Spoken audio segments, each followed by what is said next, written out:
அல் ஆரிஃபுல்லா மகான் காட்டானை என்கின்ற சேகு அப்துல் காதர் ரலி அவர்களின் வாழ்க்கை வரலாறு மற்றும் சிறப்புகள் குறித்த தொகுப்பு.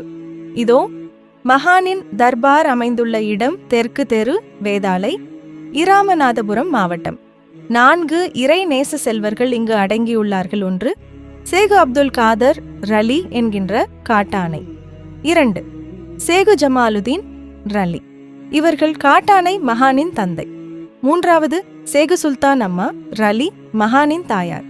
4வது சேகு ஜலாலுதீன் ரலி, மகானின் பாட்டனார். பிறப்பு மற்றும் வம்சாவழி. மகான் காட்டானை அவர்கள் வேதாளையில் பிறந்தார்கள். இவர்கள் நபிகள் நாயகத்தின் தோழர் ஷெய்தினா அபூபக்கர் சித்திக் ரலி அவர்களின் வம்சாவழியில் வந்த பேரர் ஆவார்கள்.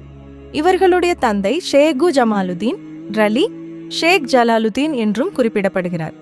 இவர்களும் இந்த வேதாளையில்தான் பிறந்தார்கள். ஆனால் ஷேகு ஜமாலுதீன் ரலி அவர்களுடைய தந்தை ஷேகு ஜலாலுதீன் ரலி அவர்கள் மட்டும்தான் காயல்பட்டினத்தில் பிறந்தார்கள். மற்றும் மகான் காட்டானை அவர்களுடைய தாயார் ஷேகு சுல்தான் அம்மாள் ரலி ஆவர். பயணங்களும் அற்புதங்களும். இவர்கள் மார்க்க பணிக்காக இராமநாதபுரம் மாவட்டத்தில் உள்ள வேதாளை கிராமத்திற்கு வருகை தந்தார்கள். அதன் பிறகு இந்தோனேஷியாவிற்கு பயணம் செய்து அங்கு பல அற்புதங்களை, கிராமத்துகளை வெளிப்படுத்தினார்கள். இவர்களது கிராமத்துகளை கண்ட அங்கிருந்த மன்னர் தனது மகளை இவருக்கு திருமணம் செய்து வைத்தார். காட்டானை என்ற பெயரின் வரலாறு. இவர்களுக்கு காட்டானை என்ற பட்டப்பெயர் வந்ததற்கு ஒரு சுவாரஸ்யமான வரலாறு உள்ளது. ஒருமுறை இவர்கள் காட்டிற்கு சென்றபோது ஒரு காட்டு யானை இவர்களிடம் வந்து தனது காலை இவர்களது புஜத்தில் வைத்தது. அந்த யானையின் காலில் முள் அல்லது ஆணி தைத்திருப்பதை கண்ட மகான் அவர்கள் அதனை அகற்றினார்கள்.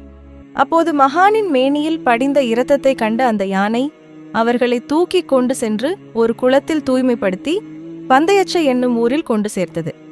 காட்டு யானையின் துயரத்தை தீர்த்த காரணத்தால் மக்கள் இவர்களை காட்டு யானை மகான் என்று அழைத்தனர்.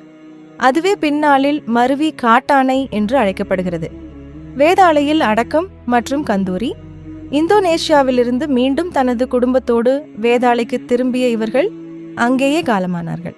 வேதாளை கிராமத்தின் தெற்கு தெருவில் மகான் காட்டானை அவர்களது தந்தை மற்றும் தாயார் உள்ளிட்ட 4 இறைநேச செல்வர்கள் அடக்கம் செய்யப்பட்டுள்ளார்கள். இவர்களின் நினைவாக ஆண்டுதோறும் ஷாபான் மாதம் பிறை 9 அன்று உரூஸ் கந்தூரி சிறப்பாக நடைபெறுகிறது. இந்த இறைநேசர்கள் எப்படியெல்லாம் வாழ்ந்தார்களோ அதைப்போல் நாமும் வாழ்வதற்கு வல்ல ரஹ்மான் கிருபை செய்வானாக. ஆமீன்.